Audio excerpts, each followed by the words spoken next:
Welcome back to Trending on Shaw. You'll notice we're all wearing pink today, as today is Pink Shirt Day against bullying. So we all have our little pink bits on for today.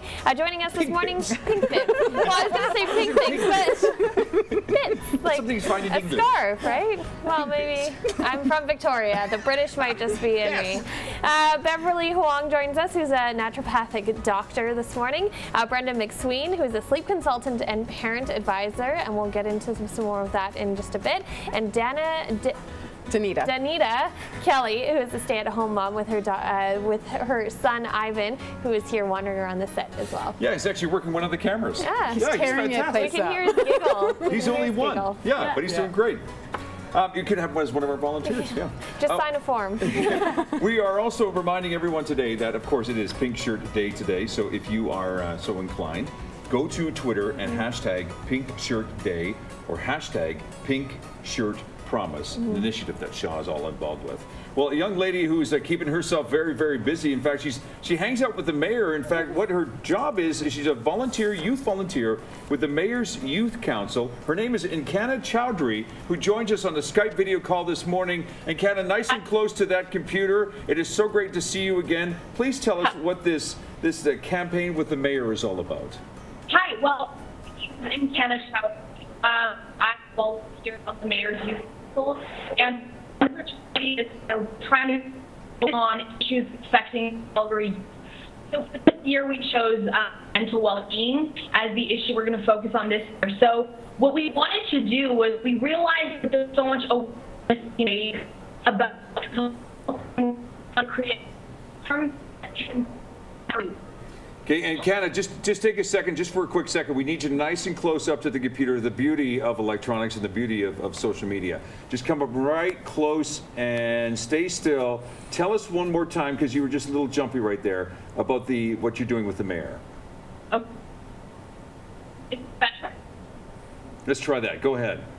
Okay, so basically what we're doing on the Mayor's Youth Council this year is we want to on generating awareness about mental health and also encouraging youth to empower one another through social networking platforms.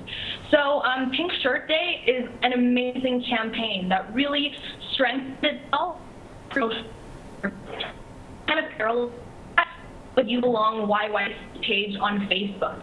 And what you is the social networking. And we want to provide a powerful platform on which people can connect with one another and spread positive messages. Yeah, it's celebrating diversity, which is incredible because there's so many different kids. Youth Central is an amazing organization, and by the way, we're going to put all this information on our Facebook page as well too. But Youth Central is an amazing organization for kids, for youth like yourself. So maybe just share with us a little bit about Youth Central. For sure. Youth Central is an amazing organization that allows youth to volunteer around Calgary and basically get to know their city better. So we have programs like the Youth Week and Mayor for a Day. We also have the Mayor's Youth Council itself. So there are amazing programs in which youth can get involved in and basically expand their roots in Calgary and gain some fun extracurricular activities. Ankanaa Chowdhury, you're a fantastic spokesperson. The next time you see the mayor, say hi to the mayor from Kate and myself, please. For sure. Thank you so much for having me. Ankanaa Chowdhury, youth volunteer with the Mayor's Youth Council. And again, if you'd like to find out more about Youth Central, we also have a Twitter account too, @Youth Central YYC, and the Facebook page, Youth Central. Great group of kids. We're going to get back to some trending topics this morning. A few friends from corporate Calgary spent 4 weeks tasting and analyzing different donaires around downtown Calgary. Now, I thought it was kind of fun. They compiled a 20-page document, and if you see this document, it is super detailed, and I mean very detailed. They shared it with 140 friends and colleagues downtown. It is now spread through corporate Calgary and has even made its way out to New York, London, Toronto, and Houston for visitors coming into our city. The best place, they say, for a donaire downtown is Pita Express on 4th Avenue in the Southwest. And we all know that donaires are very healthy. A donaire, okay, so a donaire again, I can't remember the last time I had one, but it's kind of like flatbread. Yeah, right? and then you got meat and veggies. And it's all inside there, and you just... Yeah, and you got some sauce in there as well.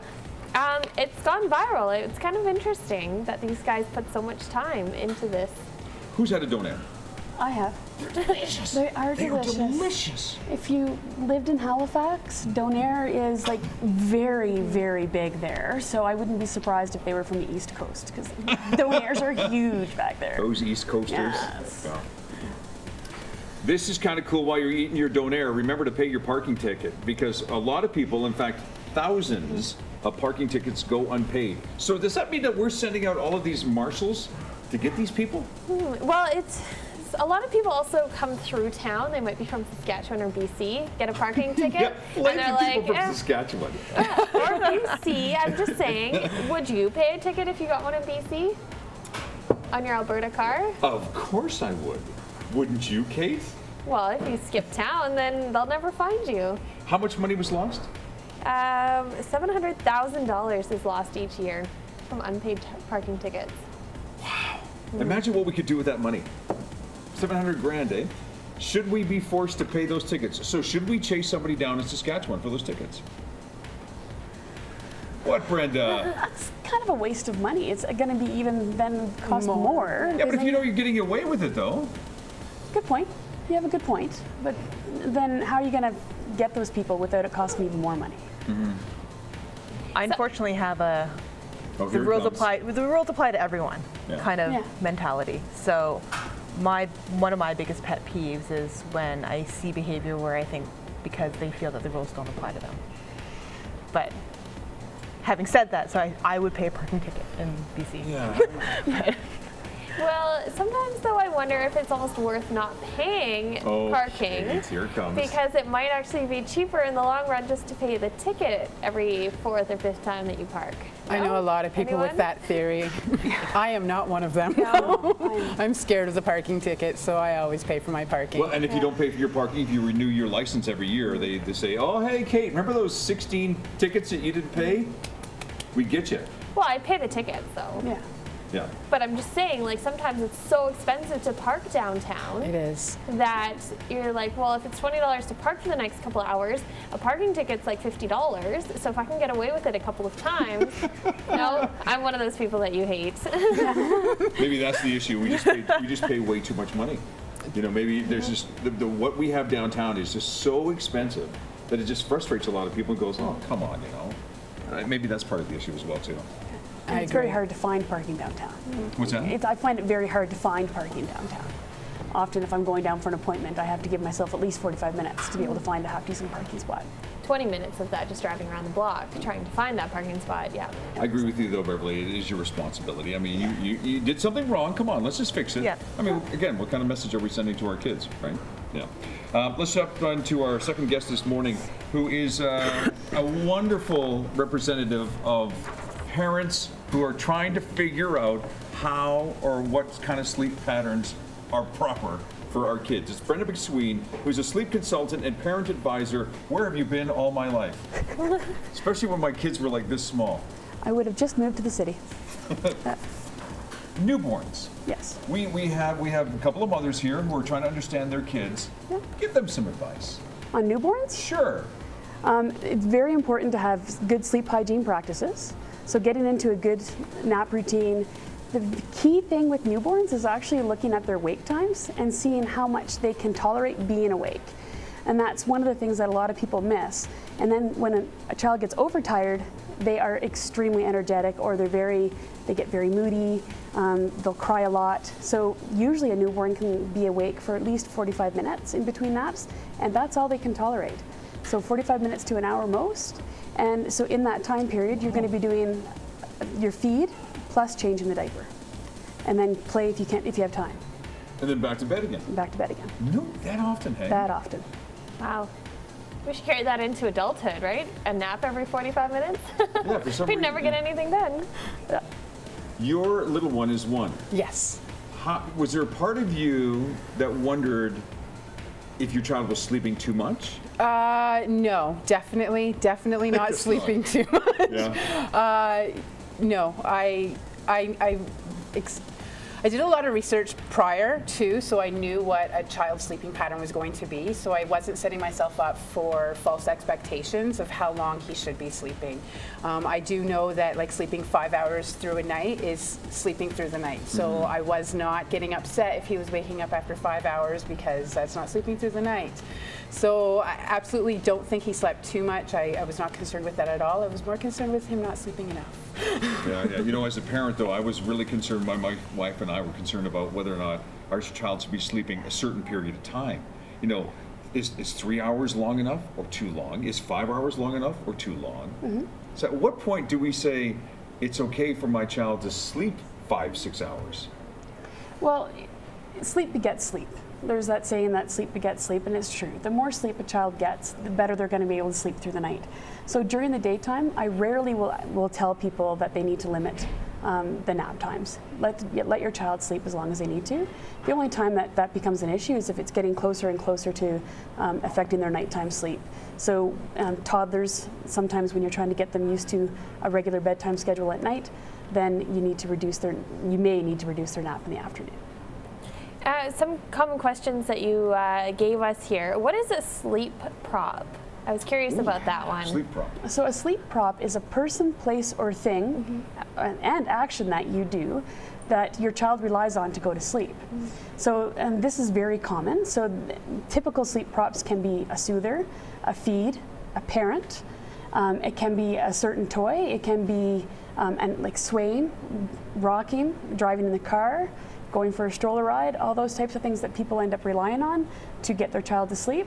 So then what ends up happening is during the night sleep, every 45 to 90 minutes, we all wake up naturally, and your child could depend on that prop to go back to sleep again. You have, beside you, Beverly, who is a mother of two. Yes. And the oldest is 2, is that right? She's 3.5. Yeah. 3.5. Yeah. So now you've got this situation with Beverly, who has 2 kids. Yes. And should their sleeping patterns be the same, slightly different? I mean, are your kids' patterns slightly different right now? They've just come around to being about the same. So my daughter, like I'm sure you talk with your clients about a range of appropriate sleep hours for that age range. And as much as we try, my daughter, she's always been on the high end, and my son has always been on the low end. So any given day of the week, she outsleeps him a number of hours a day. Yep. And that's what she needs, and she needs that. He can get away with a little bit less, but we've just recently tried to get him above that 13 hours kind of a day bit, and he will nap. You know, it's not the 3-hour naps that we used to get out of my daughter, but she will still nap, 2-3 hours on the weekend if she's given the opportunity to, and she will still go to bed, and she will still do 11 hours at night, 12 hours at night. So it depends on how busy her day is. But I think what we've recognized, with the experience is we've just recognized that they're kind of in the range, and she's just on the high end, he's on the low end, and they now do well at night. Yeah. To answer your question about is that okay? Yes, whatever works for you. Like, I'm a firm believer in, if it's working for you, then don't fix it. If it's not working for you, then I'm here to help you. Often kids do have different, like every child's an individual, so it's very common for one child to be a little bit of a different sleeper than the other. Is that common when you get into adulthood too? Do you just kind of keep going what works for you? Because we always hear these studies of you should be sleeping 8 or 9 hours, but there's people out there that get away with 6. There's other people that need 9. Is it the same thing? Yes, it is. And actually, you'll notice that the National Sleep Foundation just released, about 2 weeks ago, they just released new guidelines for sleep, and there's more of a range now. It's not necessarily like 16 to 18 hours for a newborn, it's more like 14 to 17, so it's more of a stretch. And they say the same thing for adults. I don't remember the exact hours that they recommend for adults, but I remember it was less than before. It was like more of a range. Why are kids at night waking up all of a sudden? I mean, especially with newborns. I mean, do we just have, because we don't have our sleep patterns correct during the day, is that why? Like kids all of a sudden just seem to wake up. It's like 2 o'clock in the morning. Yeah. Mom, Dad! Well, a lot of it is because that's what they're used to, right? So it's encouraging them to be able to go back to sleep on their own. So encouraging them teaching them how to be able to roll back to sleep and just go back to sleep. One of my favorite things with a toddler especially is actually getting them a toddler clock. So you get them a little clock and it has a little sun on it, and, or it has a little star. And the star is bedtime and the sun is morning time. So my little guy, who's 3.5 as well, will get up at about 6:30, 6:45. I'm not ready at that time, but at 7 o'clock, I'll be okay to start the day. So he'll lay in his bed, and as soon as the sun comes on, he comes running into our room. So it's great when you get that going. When your child snaps, should you nap? I've heard that as well too. You know, rather than trying to get things done because your child is sleeping, saying, "Okay, now's my opportunity to get work done." What do you think about that? I think you need to take care of yourself, and if you need to take a nap at that same time, then do it, especially when you have a younger child. But it's also very hard because you also want time for yourself. So it's, especially when you have a newborn around, it's always good to take people up on their, if they're offering to help you out, ask them to come over for a bit so you can have a nap, because your child could nap for 30 minutes and that's typically not enough for you if you need more sleep. Yeah, you get a little walking zombie mums. I didn't get any rest. My kid kept me awake. Brenda McSween, sleep consultant and parent advisor. So great to have you here this morning. Trending poll question this morning, sleep patterns. Maybe your child needs to be medicated, maybe not. I don't know. What type of medicine do you predominantly use in your household? Modern, ancient, holistic, or naturopathy? Here's how most of you are responding. 90%. Dr. Huang say modern. Interesting. Well, you still have a chance to post your comments or your votes on our Twitter or Facebook page. You'll find the link to our trending poll question at Trending on Shaw. We're going to take a quick break now, but tomorrow we'll be talking about Calgary's film industry. On Friday, it's all about outdoor adventuring. And then into next week, we'll be talking about entrepreneurship in Calgary. Stick with us. You're watching Trending on Shaw.